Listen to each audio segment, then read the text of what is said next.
Back here for a second spin on the roller coaster. 4.5 kilometres in length, the Algarve International Circuit. We were here 7 months ago in April, where Fabio Quartararo was victorious on his way to winning the 2021 World Championship. Alex Rin's got the best race lap, of course, but crashed out at turn 5. 3 or 4 really good overtaking manoeuvres here.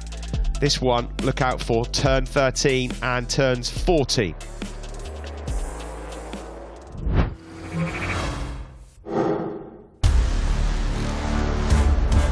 With MotoGP up next, Pecco Bagnaia starting from pole position for the 5th race in a row, looking to bounce back from his crash in Misano.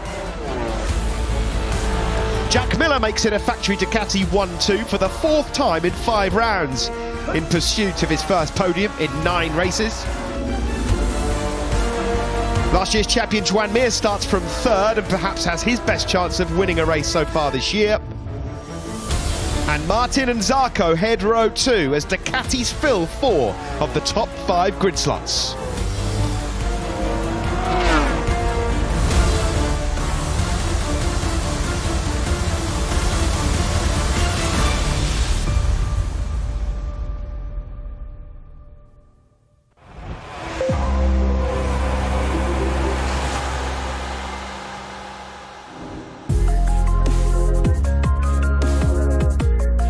Welcome to the Algarve here, with 2 races to go in the next 7 days to finish our 2021 season. We're here in Portugal to bring you another race here at the Algarve International Circuit, but this time with fans. The championship has been wrapped up, of course. Fabio Quartararo wins, but they've still got work to do to be crowned Triple Crown champions. It's 20-degree air temperature, 28 on track, and MotoGP is up next with Pecco on pole again. The factory Ducati boys are 1-2, looking to make up for the mishap in Misano 2 weeks ago, where they both crashed out at the same corner, having last minute opted for the hard front tyre. Quite warm here, but if the breeze picks up, that can be quite chilly, but shouldn't have any problems tyre-wise here today, the Ducati boys. I think it's fair to say that Pecco Bagnaia and Jack Miller will not be going for the hard front here today. Fascinating race could unfold here as well. Throughout the whole weekend, it's been Pecco Bagnaia versus Fabio Quartararo. The Frenchman, though, recently crowned world champion, starts from 7th on the grid. As ever, his pre-race rituals, listening to some tunes, definitely got the speed, and if he can get a good start, he'll be up there. We're expecting, Matt, an epic battle. Pecco Bagnaia at the start of this weekend said, I want a proper scrap with this guy, the new world champion. But it doesn't look like they're the only 2 in the mix. It's a Ducati strong front couple of rows, and Joan Mir's sandwiched in between them as well. Yeah, I think when you analyse in detail the lap-by-lap analysis, Steve, there are just a couple of clear favourites. Nothing between really Fabio Quartararo and Pecco Bagnaia's race pace. You can't rule out Joan Mir as well, though, going from his first ever front row start, or qualifying on the front row for the first time in his MotoGP career. The French fans, they're out in force here on the Iberian Peninsula, ready to see Fabio Quartararo start his reign as the MotoGP World Champion. Well, there'll be a rapturous applause for this man, Miguel Oliveira, as he's seen on screen, but unfortunately there might not be too many celebrations on a podium here like there were 12 months ago when we were in Portugal. It's been a really, really miserable weekend so far, not just for Miguel Oliveira, but for the Red Bull KTM factory team in general. Yeah, it's been very, very tough going indeed. Kashimain's back 12 months ago. This man could do no wrong right here when there was no fans here, unfortunately, to cheer him on. The 88 Army, well, they're out in force here this weekend. Those young fans have been camped out in the grandstand opposite the pit lane all weekend. But Miguel Oliveira with a lot of work to do, to say the least. From 17th place on the grid, there was no cheer for him. No home comfort in the morning warm-up session as well. Second last. That was the Portuguese rider down in 21st place, so highly unlikely, if not nigh on impossible, that Oliveira will be able to repeat his heroics here of 12 months ago.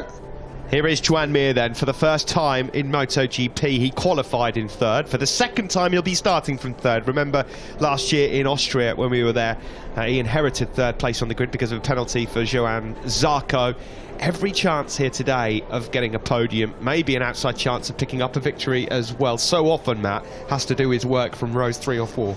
Yeah, it'll be a slightly, or he'll hope it'll be a slightly less stressful weekend than normal for Joan Mir, having less work to do, cutting his way through from rows 3 or 4 like he normally does, as Steve mentioned.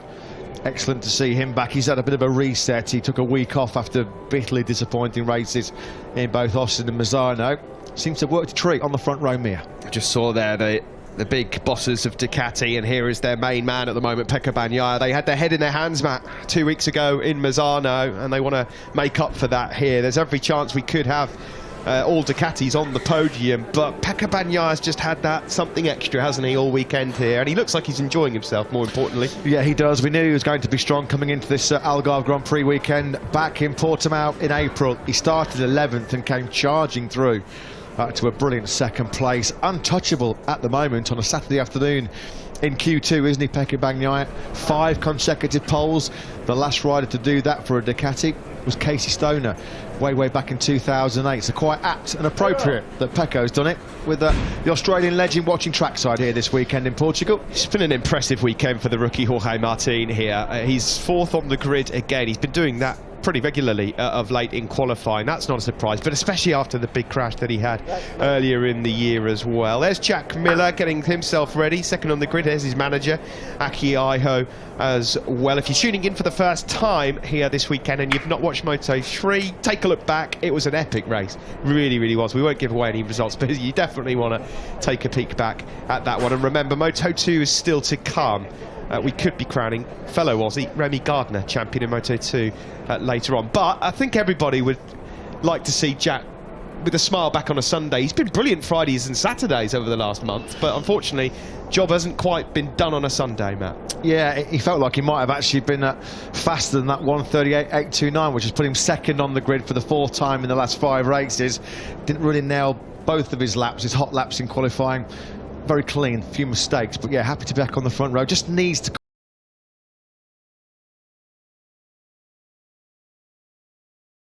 hope that Miller, who traditionally comes on strong late on at the end of seasons, can finish with a flourish in 2021. You never know what you're going to get with Alex Rins on a Sunday. He's got, of course, his son's name on the bike and on his leathers as well. He was brilliant here in the early stages 7 months ago until the crash into turn 5 was placed 2nd. Let's see what Alex Rins has got in his locker here today. Valentino Rossi comes to the Petronas Yamaha garage. This his 2nd last Grand Prix start of a distinguished and illustrious career. Of course, it will be the final fling, the final farewell next weekend at the Ricardo Tormo circuit in Valencia. This, Valentino Rossi's 431st Grand Prix start, his 371st in the Premier class. There's plenty of support here as well for the 42-year-old Italian. Qualified in 16th place yesterday. Quite optimistic, actually, Rossi, about dragging himself into top 10 contention again in this 25-lap battle. Jack Miller was on the podium here last year, earlier this weekend. He's been practicing his air time. This is over the crest between turns 8 and turns 9, the Craig Jones corner. Don't think you'll be seeing him do that in the race, but Jack Miller has had a lot of fun. He really likes this circuit. He said it's got so much character, and it's just got Jack Miller written all over it, really, hasn't it, Portugal? Jumping Jack over turn 8. Let's hope he's jumping onto the podium a little bit later on this afternoon. This man has had a very strong weekend. In fact, congratulations to LCR Honda Castrol rider Alex Marquez, 8th place on the grid, his best starting position of his MotoGP career. And now then, can he put his name on this long list? 15 different podium finishes in an epic MotoGP season. That equals the record for a single season. Alex Marquez said yesterday we can have an interesting race. Doesn't feel like he's got podium potential. And he did have a bit of a tip-off this morning at quite a fast tumble at turn 7 in the warm-up. But keep an eye on him. He goes from 8th, middle of that 3rd row. Paulo Espargaro, of course, comes here off the back of his best ever result in MotoGP, that Repsol Honda 1-2. Marc Marquez not here, remember, withdrawn from the event, so his teammate this weekend is Stefan Bradl. Paulo Espargaro is well placed on the grid, 6th. but it's been a turbulent weekend so far, really hard to predict. I don't think he fancies his chances of a podium, Pol Espargaro, here today, but if he can stay in touch with those Ducatis early on, you just never know. Well, it was a top 6 qualifying in Misano which got him in that podium battle a couple of weeks ago, so he feels like when you're on those first 2 rows you can get dragged away with that lead group and keep yourself in contention. That's just what he did last time out in Misano too. There's a couple of riders further back that may well play a part late on. We were talking yesterday, and we'll talk, I'm sure, more with Simon when he's on the grid, that tyres are going to come into play in the middle to latter stages of this race. In fact, here comes the tyre graphic now. We're expecting everyone to go for the medium front and either the medium or hard rear, but this is going to be a race of attrition, and it could turn on its head a little bit in the latter stages. There were some riders who have traditionally of late come through from further back on the grid to play a big part, most notably of course Enea Bastianini, who gets stronger throughout the weekend. Keep an eye out for number 23. He's 13th on the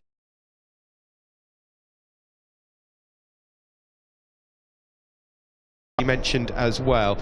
Brad Binder, well, he always pulls something out, doesn't he, on a Sunday, but a lot of work for the South African to do from 19th. And Luca Marini, just another rider to throw in the mix as well, from 12th on the grid, has had great pace as well. But here's the world champion, Fabio Quartararo, who here in April won the race and celebrated with his Cristiano Ronaldo jump and celebration. Will he be doing the same again here today? Interesting tyre selection just being released by Michelin. This of course is pre-race, it could change on the grid. No great surprise in terms of front tyre selection.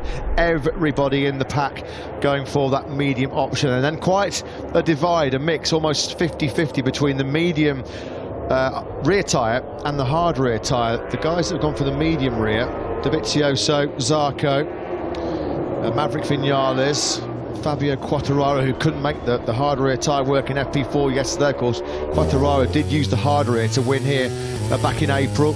Bastianini and then Mia, Aleix Espargaro, Rins, Miller, Bagnaia and Martin. They've all gone for the medium rear, or they're coming to the grid with the medium rear. Of course, that could change.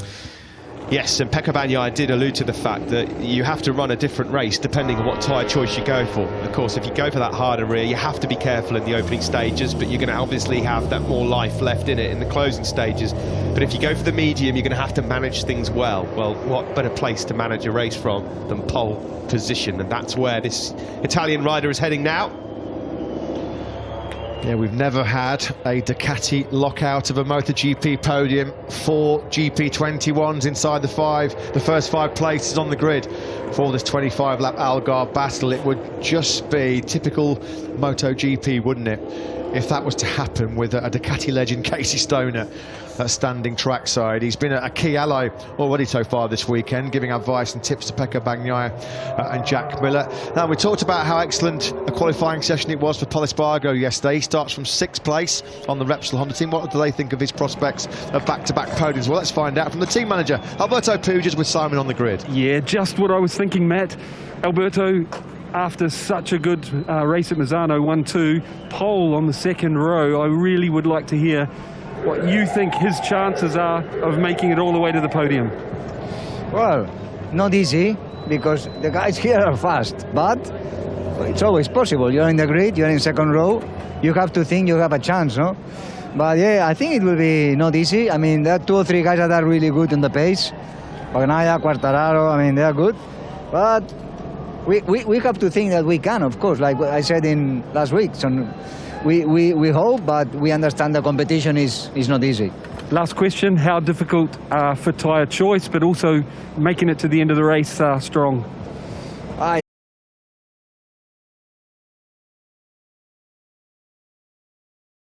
A little bit the perception of the rider, and in case of Paul, we will go with a hard option, and he believes he can do it.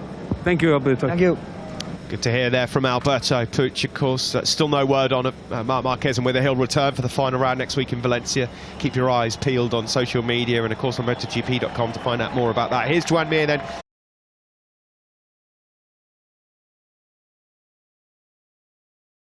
career tie. It was only on Friday, 48 hours ago, where Pol Espargaro told the media almost impossible to think he could make that hard work, generating temperature in it. But you know what happened? He saw Alex Marquez very, very strong on the hard rear in FP4 yesterday. Pecco Bagnaia then leads the factory Ducati 1-2 on the grid.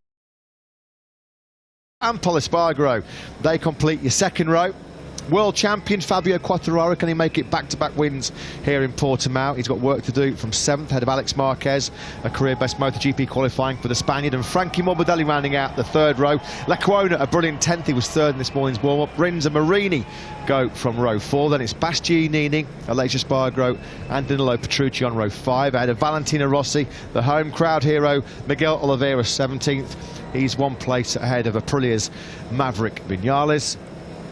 Bit further back, Brad Binder. It's been a struggle for the South African in 19th. Stefan Bradl back in for the injured Marc Marquez, with Andrea Dovizioso 21st place, and Taka Nakagami sadly qualifying last. A crash at turn 5 in Q1 dumped the Japanese man at the back of the pack. So Miguel Oliveira swamped on the grid by local dignitaries, of course. He's one of the most popular sporting personalities in his native Portugal. There's a huge support here for him this weekend. I think estimates of around 60,000 fans were flocking to the Algarve coast to roar on Miguel Oliveira. They'd have been hoping for a repeat of his brilliance here 12 months ago. Sadly not happened so far. 17th on the grid for Oliveira. This is just down the road. Beautiful, beautiful scenes. It's a lovely part of the world, the Algarve. We're just on the southwestern tip of Portugal. It's popular with tourists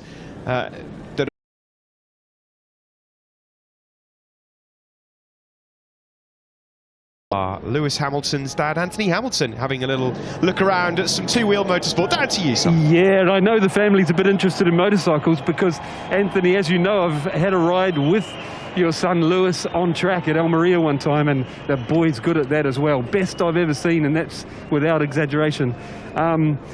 You know, for the first day, it was really impressive. But what I'm really curious about, it must be scary enough watching your son race on 4 wheels, but how would you like to watch him, you know, on the grid with this atmosphere, race on 2? It would be fantastic to see Lewis on a motorbike. And to be quite honest, I think motorbikes was his first choice when he was a kid. But, you know, when you're a parent, you kind of look at it and think the safest is 4 wheels. But yeah, it would be really nice to see him on a bike. So you follow MotoGP reasonably closely? I try to follow it. It's difficult because obviously a lot of it clashes with where we are with the racing, but yeah, I keep my eye in. Thank you for your time. Enjoy today. Thank you very much. All the best. Yeah, thanks very much, Simon. Thanks to Anthony Hamilton there. Of course, Formula 1 over in Mexico at the moment. That championship going quite well, isn't it? So I'm sure that we'll, actually, the times work perfectly for us. We'll be able to watch that one later with a beer, Matt. Yeah, looking forward to that one. Back to 2 wheels. Alex Rins put up a great fight for the win here, didn't he, back in April? Was a close second to Fabio Quartararo when he bit the dust at turn 5, but he was still setting the fastest lap of the race. Now, so far so good for the factory Ducati team here in Portugal. Pecco Bagnaia, 5 consecutive poles. His teammate Jack Miller, second on the grid. What are the thoughts of their team boss Davide Tardozzi? What I'm delighted to say is with Simon on the grid now. Davide, both the riders in your team looking extremely strong. I'd love to know what you think they can do today.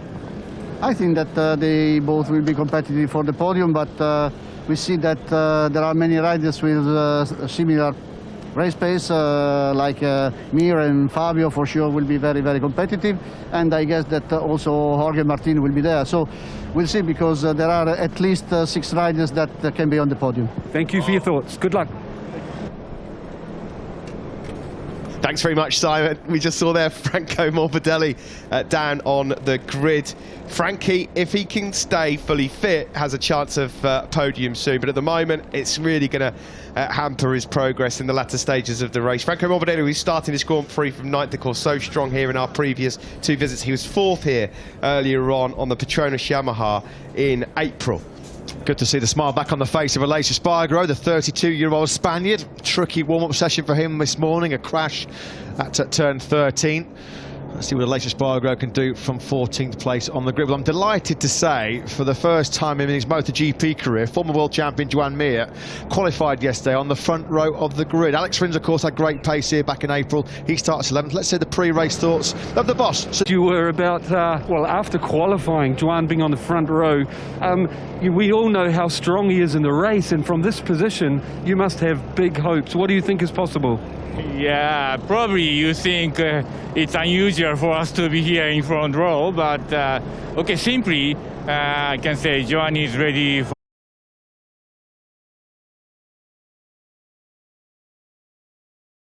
managing how you manage the tire. Okay, he can concentrate on, but I think he doesn't need to be in panic.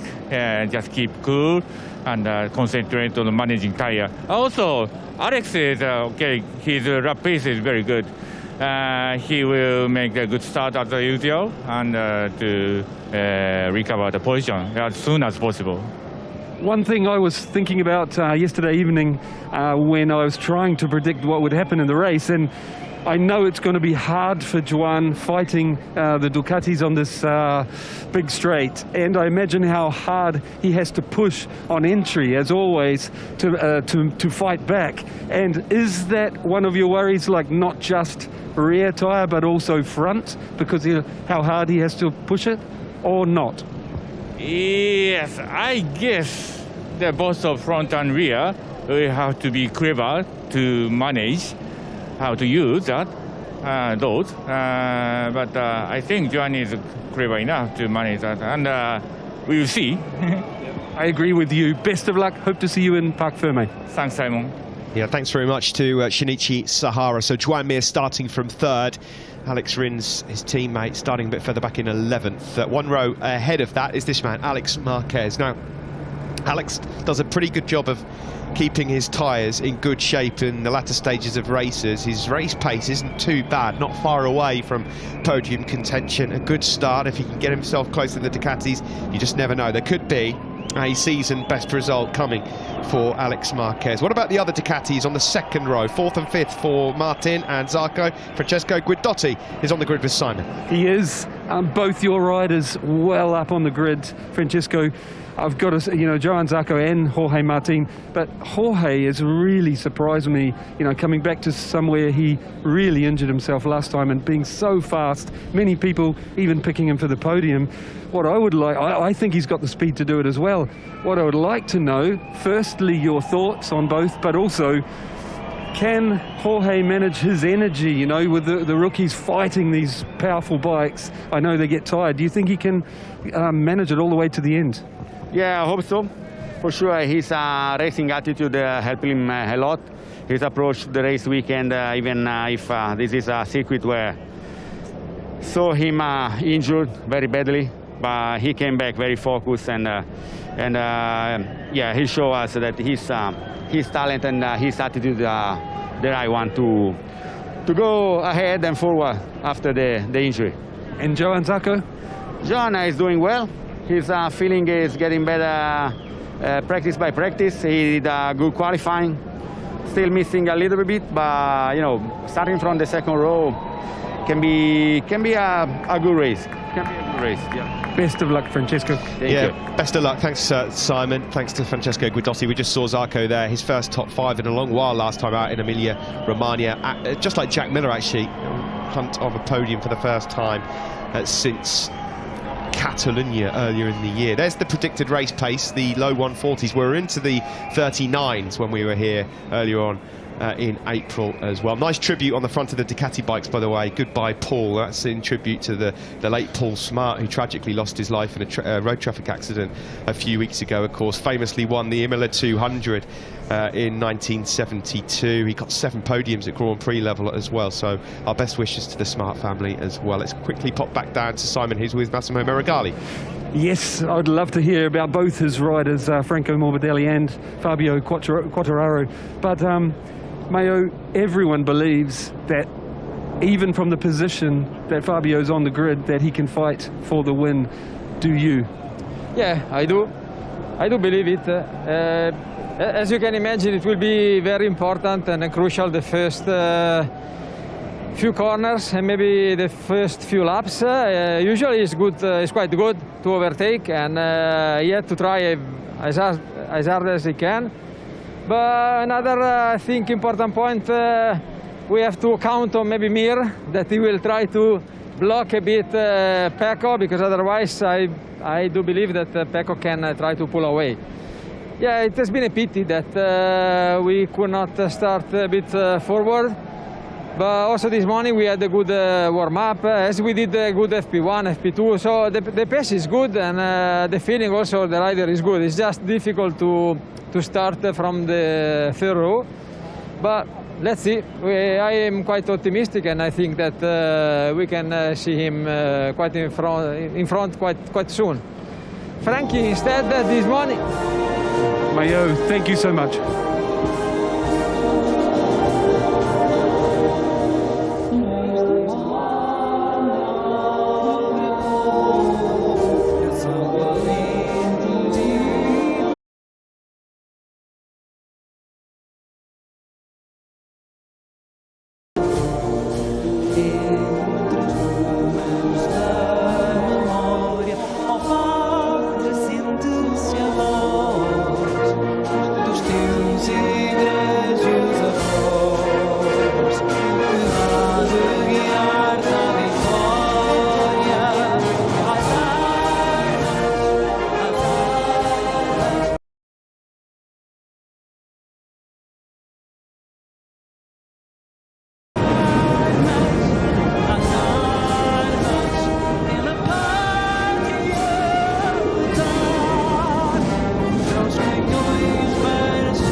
The Portuguese national anthem ahead of our second visit here to Portugal. Miguel Oliveira, well, if he's to hear that at the end of this race, it will be some ride. It's been an uphill climb here at the roller coaster for Miguel. He's got to start from the 6th row in 17th place. Fabio Quartararo then, for the very first time, lines up on a MotoGP grid as the MotoGP world champion.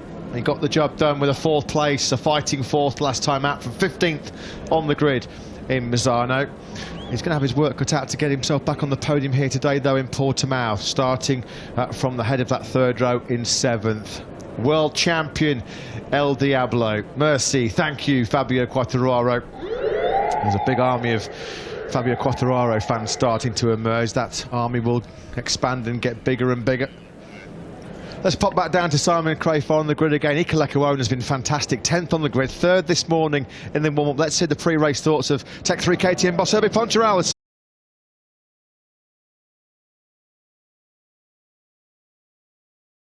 There must be something in between the Tech 3 crew and Portugal, you know. We love that place. Wow.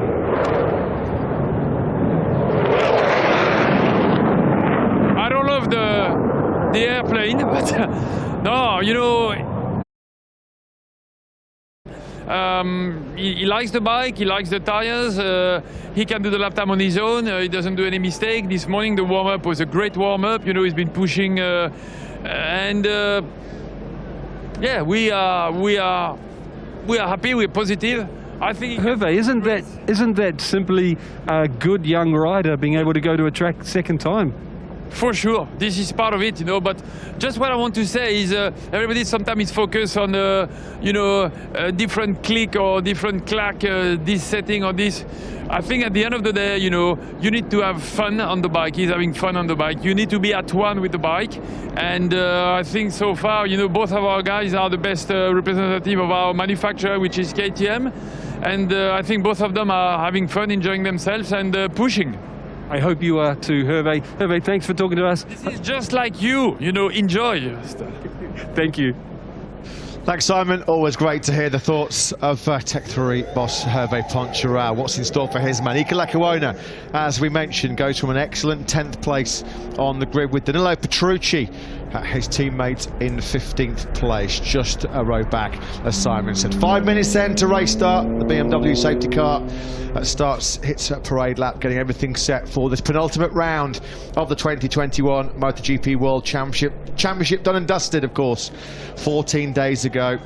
Fabio Quartararo trying to get back on the top step of the podium for the first time since his victory in Silverstone. 7th on the grid then for this young man. Are we going to get the showdown that Pecco Bagnaia wants? That's the big question. Looking forward to this. The pressure's off with the World Championship decided. A number of riders have alluded to that fact here this weekend. It's time to go out for some fun. Here's your front row for the Grand Prix of the Algarve here, sponsored by Brembo. Joan Mir, the 2020 World Champion. Medium front, medium rear. It's the same tyre combo across that front row. He is sandwiched in between 4 Ducatis with the Pramac boys 1 row behind. What can he do with those long? Second on the grid, of course, we have Jack Miller there as well. Here are the helicopter shots, the mechanics and media all pouring off the grid as we get closer to the racing action. Joan Mir without a win so far in 2021. Does that change today? Jack Miller without a podium since Catalunya. Surely that's got to change before the end of this season. Is that going to come at the roller coaster? And will he get some airtime? And of course on pole position, it's Pecco Bagnaia. The misery of Misano put behind him. Can he stand on that top step again here? Pecco Bagnaia for the 5th time in a row is